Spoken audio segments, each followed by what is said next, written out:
Me voy a charlar con la vicedecana de la Facultad de Humanidades, Aurelia Di Bernardino. Leo para no errarle con los nombres, porque yo soy un desastre. Aurelia, gracias por venir, un placer. Hola, ¿qué tal? Un gusto. Gracias por la invitación. No, por favor, vamos a hablar de inteligencia artificial, que parece ser que es la inteligencia vigente.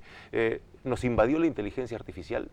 Bueno, a mí me gustaría, si me lo permitís, sí, dale, conectarlo con lo que estabas diciendo recién. A ver. Porque es interesante pensar que es parte de una misma estrategia, ¿no? A veces, cuando los problemas se disecan, se cortan tanto en pedacitos, es más difícil ver que acá también hay una estrategia más general, ¿no? Porque también, cuando uno piensa en la inteligencia artificial, piensa en un chat, piensa en algo que es a través de una computadora, que no está instalado en ninguna parte, y en realidad todo eso necesita un territorio, ¿no? Entonces, me parece que sería una buena manera de introducir el tema y de pensar que la inteligencia artificial no es una máquina, no es cualquier cosa, no es una nube, no es algo abstracto, sino que tiene una materialidad, la necesita, y la ley de tierras, que yo la corto, ese título tan largo, la ley de tierras y el manejo del fuego sobre todo, también es vital para esta conversación que me invitaste gentilmente a tener. Me parece que hay que tener, por lo menos atarla para que el público sepa que acá está todo mezclado. Esto está atado porque lo que se presume es que esta es la ley, como se la denomina en la jerga política, la ley Peter Thiel. Peter Thiel es el magnate que dice que hay que instalar servidores y se necesita gran cantidad de territorio, mucha agua, algo que acá puede conseguir. Exacto, puede conseguir muy fácil. Y con un detalle, porque esto viene con la promesa de que en realidad eso va a generar fuentes de trabajo. Y en realidad eso justamente es lo que se discute, ¿no? Que en realidad esos grandes centros donde se instalan estos servidores, para decirlo de alguna manera, en realidad mano de obra necesitan poquísima, ¿no? Y lo que necesitas es refrigeración y grandes volúmenes de tierra para contener ese espacio. Entonces me parece que hay que mantener las conversaciones unidas, porque si no pareciera que hablamos de cosas muy abstractas, hablamos de ceros y unos, y en realidad estamos hablando de nuestro suelo, de la productividad, ¿no? Hay mucho. Y un detalle que no es menor y que vos lo mencionaste, que la ley tiene un nombre y apellido. Porque pensamos que a veces quienes vienen a comprar la tierra son estados, y en realidad ya son particulares que no son más que 3 o 4 magnates que tienen en parte el dominio económico del mundo. Entonces eso también hay que tenerlo como parte de la misma agenda. Cuando hablamos de inteligencia artificial, ¿de qué hablamos exactamente? Y con toda esta toda variante, o si querés, toda esta capa geopolítica que está detrás y por encima de la inteligencia artificial. Te cambié un poco el eje, importa, pero era para mantenerla... Ahora te voy a volver a preguntar por la inteligencia artificial y la educación, pero pará porque me interesa esto.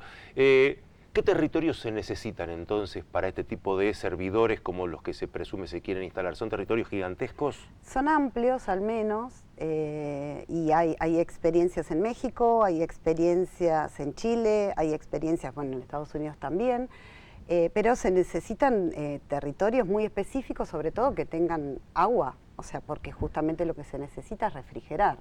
Entonces, una de las preocupaciones es, bueno, la cantidad o el volumen de agua, que algunos expertos dicen, bueno, ese podría ser, se puede modificar, se puede achicar, pero el otro problema que vos tenés es qué ley rige a eso, y si ese territorio sigue siendo nuestro o a esas empresas, claro. En caso de litigio, bueno, ¿con quién litiga el Estado argentino? Con una empresa que está dentro de su territorio. Bueno, eso que no lo puedo completar yo porque no es mi área de experticia, es todo un tema que se abre y es tan interesante como la pregunta que seguramente me vas a hacer sobre la educación, pero digo, es para no perder de vista que esto es un problema complejísimo, ¿no? Que tiene muchas aristas. Es interesante verlo de todos lados, sí. para no quedarnos rengos a la hora de encontrarle las explicaciones a muchas de las cosas que pasan. Exacto. Porque en definitiva todo por algún lado tiene relación. Sí. La inteligencia artificial está ayudando, está siendo cómplice o está complicando la educación hoy día. A ver, creo que por lo menos lo que tenemos que tener en cuenta es que es un factor más que viene a sumarse a otros tantos sobre las problemáticas clásicas de la educación. Digamos, la inteligencia artificial Es un emergente, claramente, pero no es el único. O sea, la educación está atravesada desde siempre por muchos problemas. La inteligencia artificial nos vuelve a poner el foco sobre, bueno, qué significa educar, qué procesos están comprometidos cuando decimos que alguien se educa, que alguien aprende. Y la inteligencia artificial nos repone esas preguntas. Digo, no es que en un punto es un evento bastante como muy llamativo, pero a la vez no deja de ser un emergente que nos devuelve a las preguntas que siempre nos hicimos en torno a la educación, ¿no? Es como el viejo debate de si los alumnos agarraban monografías.com y de ahí copiaban las cosas. En parte sí, solo que la inteligencia artificial tiene varios, como si queremos, puntos diferenciales del Rincón del Vago, ¿no? Ajá. Bueno, que era como siempre te ponen ese ejemplo. Bueno, claro. ¿qué pasa con el Rincón del Vago? Bueno, la inteligencia artificial acá parece que se mete en otra dinámica del sistema educativo y se mete sobre todo con un discurso que avanza antes de que te llegue la inteligencia artificial. Eso viene recubierto por un discurso que es donde, por lo menos nosotros desde la Facultad de Humanidades y Ciencias de la Educación, tratamos de hacer esa mirada un poco más general. ¿Qué es ese, si querés, ese trasfondo de la inteligencia artificial? ¿Cómo venden a la inteligencia artificial? A ver, ¿cómo ¿no? es eso? Lo primero que hay que tener en cuenta es que esta venta de la inteligencia artificial contiene un gran eslogan de marketing y es: esto llegó para quedarse, esto ya está. Eso es lo primero. Es como que nos tenemos que resignar a que está ahí y tenemos que convivirlo. Exacto. Y la pregunta que me parece que es fundamental y que nos tenemos que hacer es, bueno, pero entonces un país soberano, un país que ha apostado por una educación de calidad, inclusiva, que le hemos puesto, llevamos años y somos pioneros en un montón de cuestiones que tienen que ver justamente con una educación universal, gratuita, etcétera. No podemos decidir cuáles son las cosas que deberían incorporarse a la educación. No podemos hacer esa ecuación. Ya tenemos que partir de la base que se nos ha impuesto una idea de que esto es así, y si no vamos por este lado y impulsamos la inteligencia artificial, entonces quedamos fuera de alguna conversación que no sabemos exactamente cuál es. Me parece que ese es el primer llamado de atención. Bueno, ¿qué queremos decir con que la inteligencia artificial ya está, ya llegó? Es un montón de supuestos, hay un montón de cosas para discutir, ¿no? Bueno, pero hoy me decían algo, que por eso te lo traigo a pregunta ahora. Me decían, ¿la inteligencia artificial hace que pensemos cada vez menos? Entonces, ¿que busquemos la cosa resuelta? Bueno, es como, yo te pongo en esta circunstancia, bueno, si vos tenés que ver un chat, ¿no? Y decís, bueno, pero la verdad quiero buscar y me empieza a resolver cosas rápidamente. Bueno, uno, como cualquier, yo insisto en esta idea de la musculatura. Claro. Bueno, y sí, es más fácil, es más rápido. La pregunta es, ¿queremos que las cosas sean más rápidas? Los procesos de conocimiento, esto que vos estabas haciendo, desmenuzando la ley, pensándola, ¿por qué es importante la discusión? ¿Por qué tendríamos que seguir pensando? Bueno, todos esos son procesos que llevan mucho tiempo. O sea, de nuestra generación, digamos, nos llevó mucho tiempo hacernos ciertas preguntas. Y eso, claro, la inteligencia artificial, si la pregunta es un ida y vuelta muy rápido, seguramente alguna musculatura se te empieza a debilitar. ¿Y corremos riesgo de automatizarnos?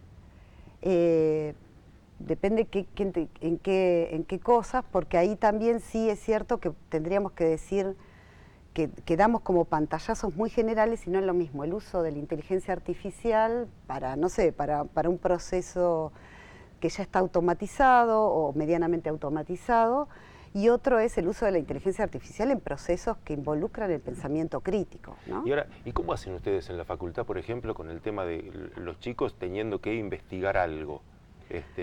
Bueno, ¿Les dan recomendaciones esto de no preguntes tanto en Gemini, por ejemplo, qué sé yo, buscarlo en algún lado? ¿Cómo es eso?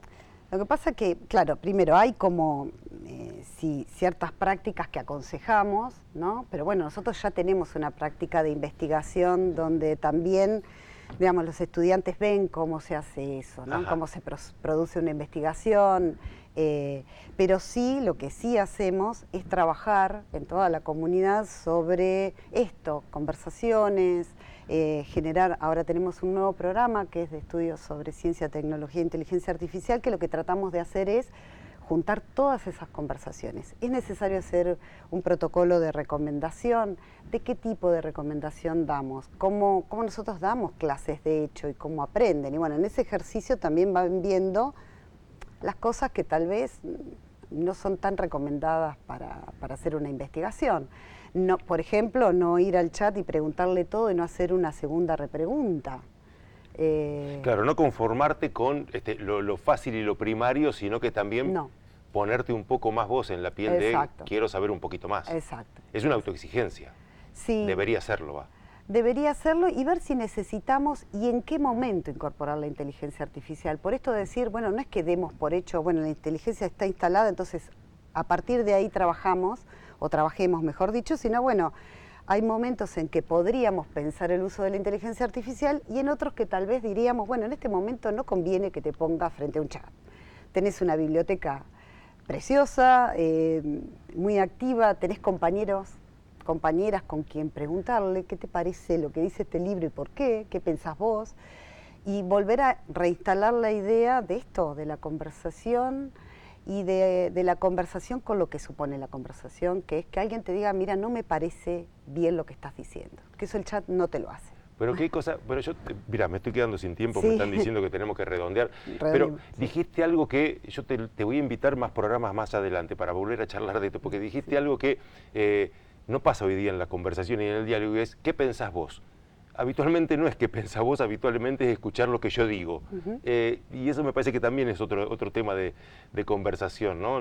La no imposición de la idea y sí el poder, el tete a tete, como dicen habitualmente. Tal cual. Y bueno, y responder a eso, a la demanda de ese otro que no siempre va a estar de acuerdo con lo que decimos, y eso es fundamental sobre todo para los procesos democráticos, ¿no? Entonces, digo, si habría que redondear un poquito es pensar que la inteligencia artificial no puede ser pensada solamente como un instrumento, sino pensarlo con todas estas cosas que están a la par de la inteligencia o alrededor de la inteligencia artificial, los procesos democráticos, los procesos de decisión política, porque es una decisión política qué IA, con quiénes y cómo. Entonces todo eso hay que reponerlo en la misma conversación de la inteligencia artificial como instrumento.